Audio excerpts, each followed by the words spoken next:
Welcome to Lesson 13 for Hebrew 1 and 2 for Bright Old Testament 500.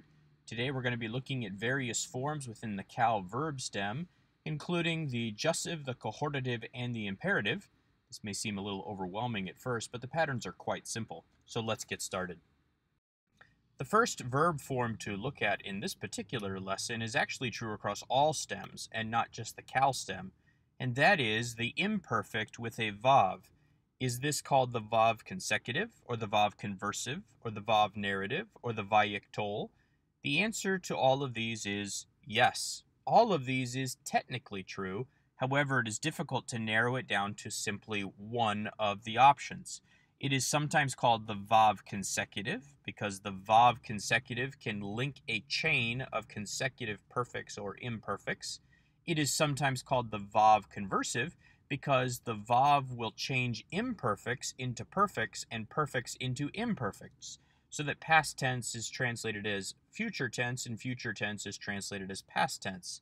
It's also called the narrative form because it is very common within prose to identify mainline action, and it is also called the Wayyiqtol because of the yiqtol imperfect form with vav on the front, which gives you Wayyiqtol.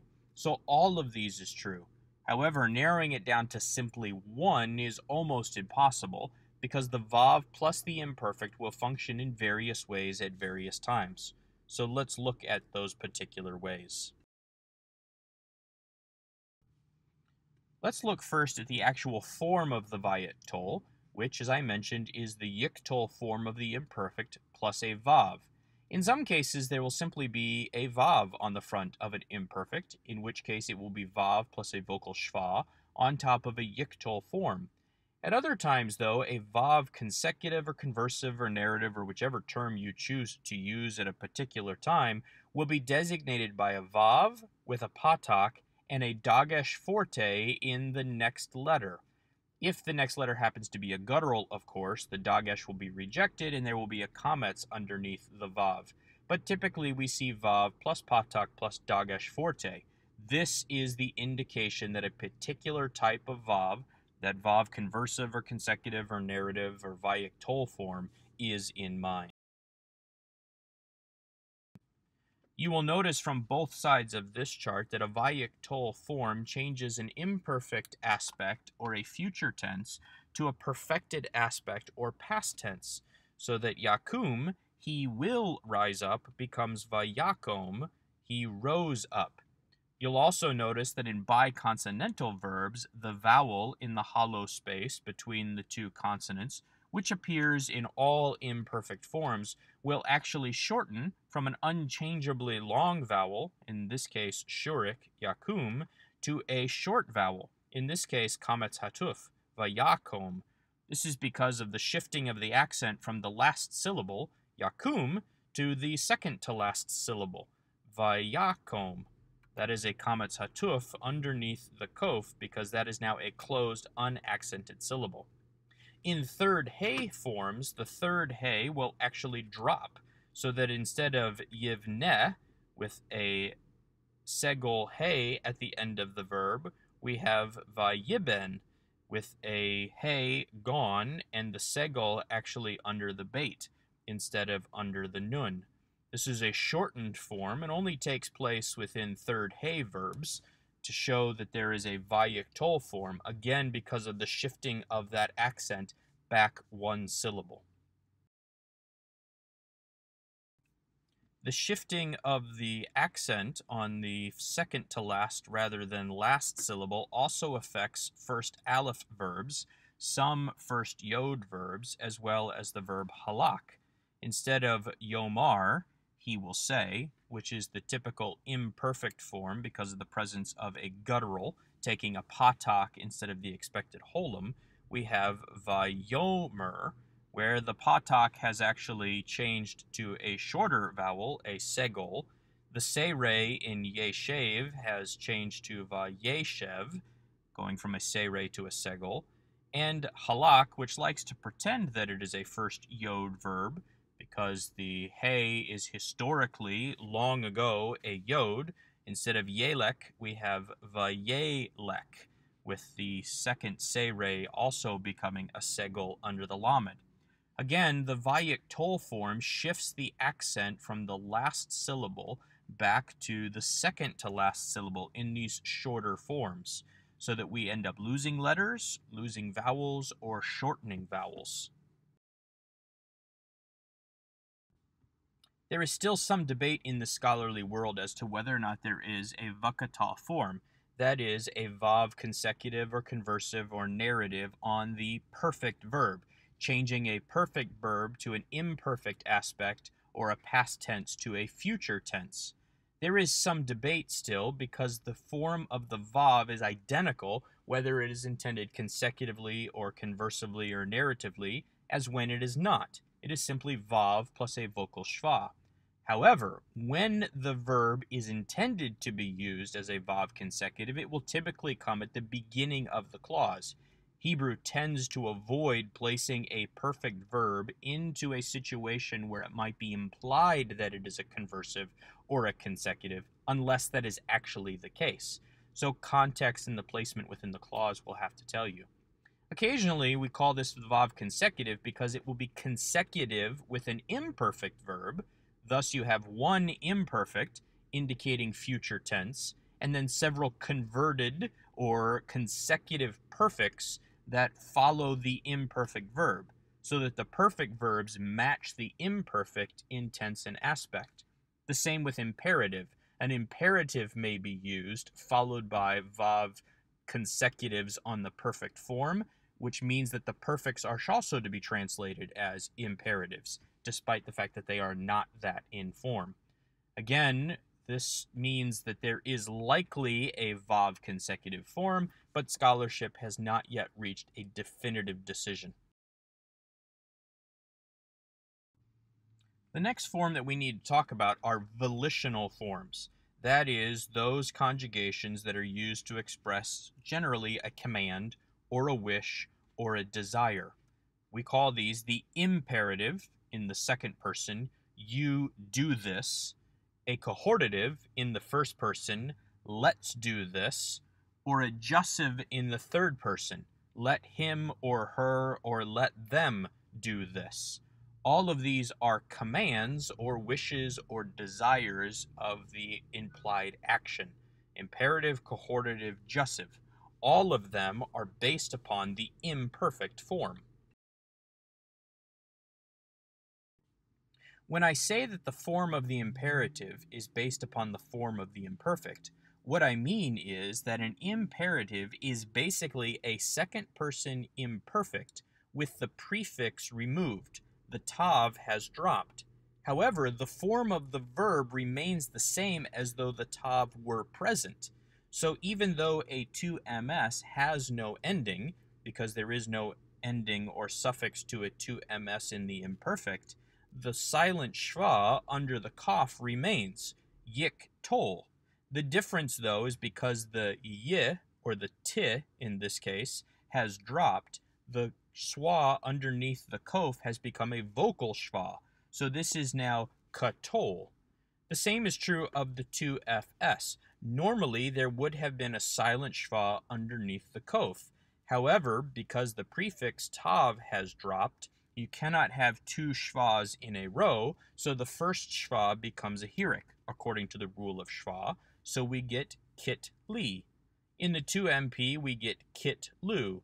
In the 2FP, again, the silent schwa under the kof becomes a vocal schwa, so that we get katolna as our imperative, with all the forms, again, retaining the suffix of the imperfect form, the vowel patterns, except with the changes of schwa and shortening of vowels, according to the rule of schwa and our syllable rules for open and closed syllables related to vowels, as though there were a prefix, although the prefix has dropped. This makes the imperative very identifiable because it's as though there is a prefix there, indicated by the vowel and the schwas. For some reason, occasionally a comet's hey will be added to the end of the 2s form of the imperative, according to Van Pelt, 242 times in the Hebrew Bible. seeing as he did his dissertation on hay at the end of particular verb forms, he would know. It is thought, according to Van Pelt, that the lengthened form of the imperative is polite, or perhaps an emphatic form, "Oh, please do this," similar to the suffix na, which we will see on the next slide, that is occasionally added to the end of imperatives. But other than that, it really does not change the meaning. You just need to be aware of the fact that this is not 3FS, since there is no 3FS imperative. This is still 2MS, but simply with that comets hey at the end. Occasionally, na will come at the end of an imperative, either separately or connected with a makaf. You'll notice in an instance where there is a makaf that the emphasis from the previous word has shifted, so that the second word is not shamar, it is still shamor na, only with a kametz hatuf under the mem rather than the holum over the mem, the makaf having led to the shortening of vowels. The na at the end can simply be translated as please or oh please or observe, as Van Pelt suggests, but other than that it does not really translate into anything different. This particular chart seems overwhelming, as will the next two slides, because of the number of charts and the number of changes that take place in imperfect weak verbs when there is an imperative. However, the patterns are very predictable, and hopefully you'll see that by the end. In the first guttural, typically we have a compound schwa in the 2ms under the guttural, having taken its influence from the segol under the preformative. However, once the preformative is gone, so is the segol, meaning that the compound schwa instead takes its influence from the second vowel, the patak, so that we have patak schwa instead of the expected segol schwa, again with no preformative. In the 2fs, the segol underneath the chet, underneath the guttural, reduces to a schwa. However, the two schwas cannot be side by side, which is against the rules. So according to the rule of schwa, the letter or the vowel underneath the chet becomes a hirik. The same is true in the 2mp. The 2fp is very similar to the 2ms, where once the preformative is gone, the influence is no longer from the segol, but from the following patak. In the second guttural, we have the same pattern that takes place, where the preformative drops because this is imperative, but because the bait is no longer closing a syllable, instead the bait opens a syllable and therefore must take a dagesh line. And so in the imperative we have a dagesh line, whereas in the imperfect we do not. The vowels change in the 2fs and the 2mp because the schwa will become a hirik, because you cannot have two schwas in a row once the preformative drops, and the schwa will take the vowel of the compound schwa that follows, which is patak. In the first aleph type, we again see the compound schwa remain. Compound schwas are not influenced by the holum, so even though the performative has dropped from ta'asor, it is still asor.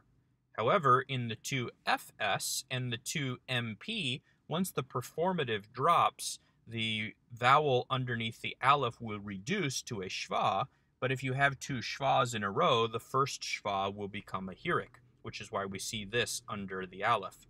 The 2fp is very similar to the 2ms, where the holum does not influence the compound schwa.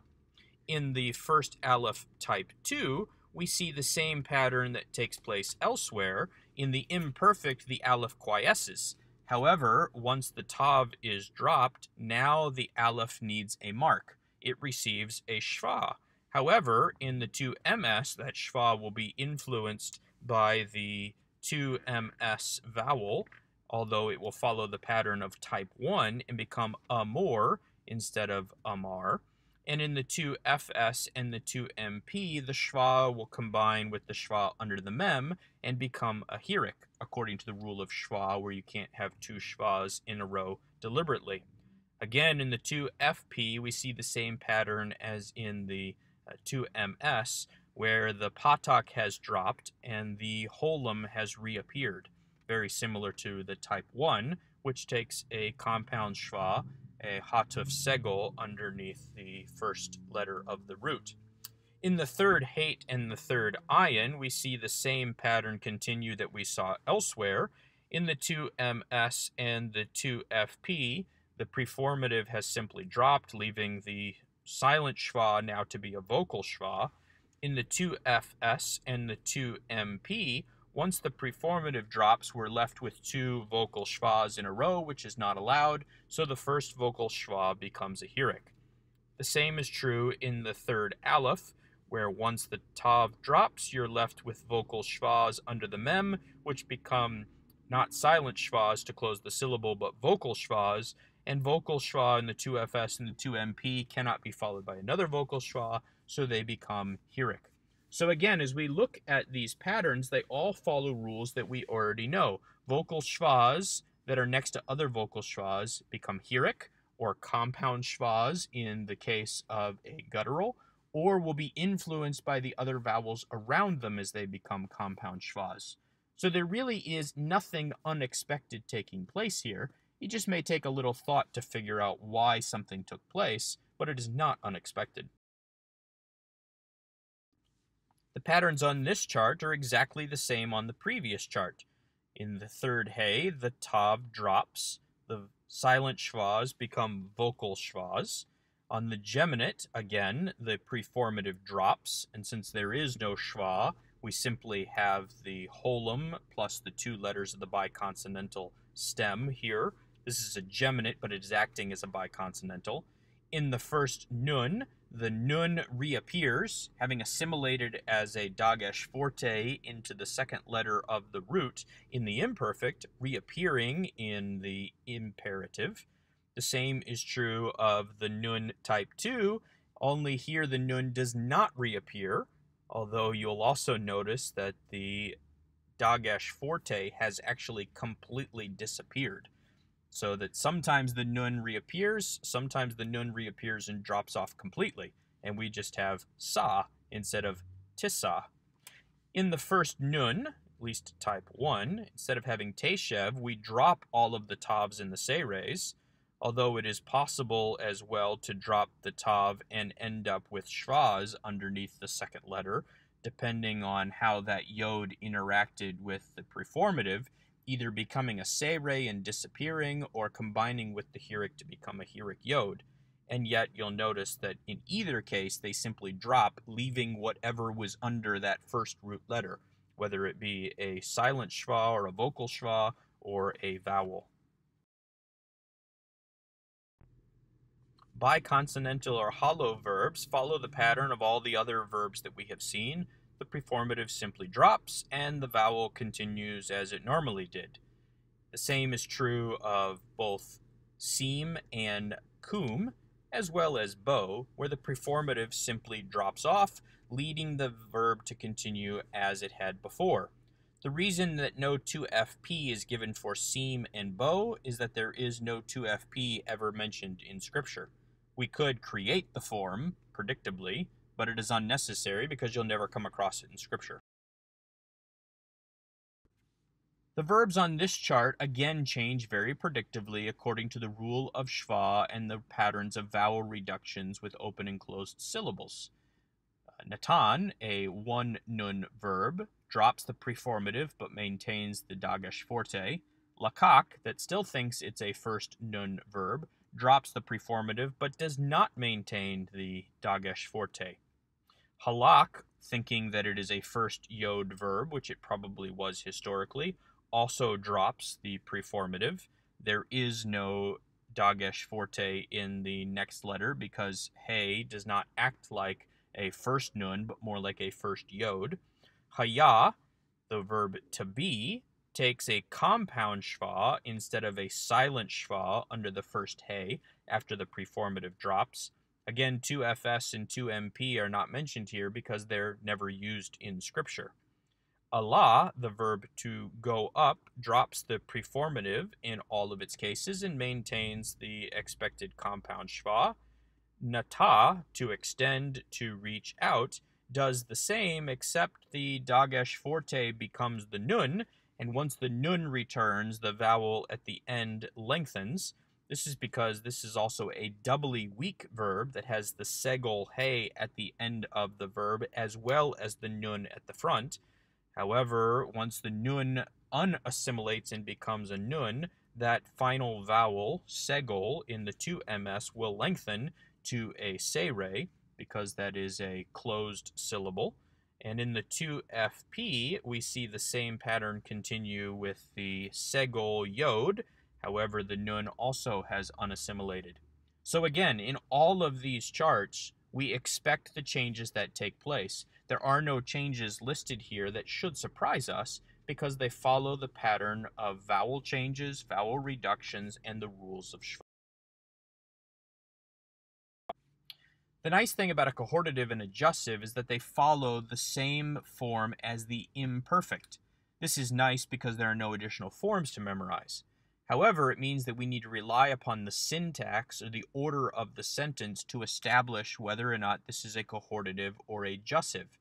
If the word is the first word in the clause, then we would translate it as a cohortative or adjussive. However, not if it is a Wayyiqtol form. Wayyiqtol forms are their own form.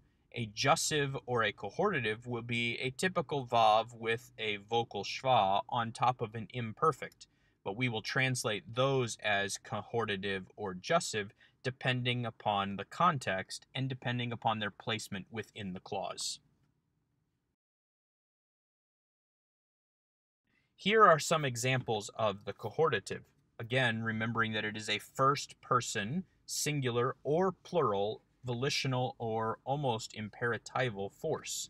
So, let us make man in our image is a first person plural form. Let us. It's the fact that this verb comes at the beginning of the clause that tells us that it is a cohortative. Let me pass through all your flocks. The third sentence in the list, avor, is also a cohortative, although it is a first person singular. You will notice that the volitional form makes sense in context, although if you did not translate this volitionally and just simply said, I will pass through all your flocks, you would still get the same idea, although let me pass really picks up that volitional force more emphatically and more clearly. It's not the end of the world if you forget to translate it, but it is a better translation to translate it as a cohortative.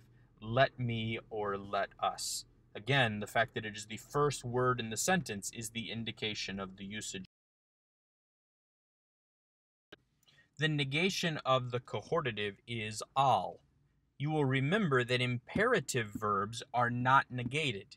Instead, in the second person, to negate a second person verb, we use lo or al, you shall not, and then an imperfect form. So a cohortative and adjussive that are negated by all is an indication that we are indeed dealing with a cohortative or adjussive. This is a little clue. Do not let us perish. Al na novada. Do not let us perish. Jonah 1:14. All is the negation of the cohortative. Adjussive is a third person imperative. Let them, let him, let her. The adjussive also is indicated not by form, since it's identical to the imperfect form, but by its placement in the sentence, coming first in the clause, first in the sentence. Here are some examples. Yizkor, at the beginning of this particular sentence, is let the king remember. Yizkor na, that is a kametz hatuf under the kof, our Wayyiqtol form, but it is reduced because of the presence of the makef.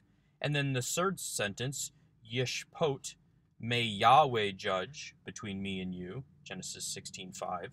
Again, the fact that it is the first word in the clause tells us that this is a usage of the adjussive. Let him. Approximately 23% of the time, and since Van Pelt did his work on third hay verbs, he would certainly know, the adjussive form will shorten. That is, the vowel in hollow verbs, the biconsonantal verbs, and the hay of third hay verbs will drop out, making it clear that it is short. He mentions the hifhil stem here, but we've not yet had the hifhil stem, so you'll just have to take his word for it at this point. But the jussive is indicated in these verbs by the shortened form. Here is an example. Again, you will notice that is the fact that the verb comes at the beginning of the clause. That tells us that this is a jussive. We've actually already seen the shortened form because we have the same thing take place in the vav consecutive. It is to be remembered, though, that when there is a vav consecutive, the short imperfect form is not to be translated as a jussive. This is not let him, it is simply and he did. Again, vayahi is the most common occurrence, and it was, which is a shortened form where the hey at the end has dropped off.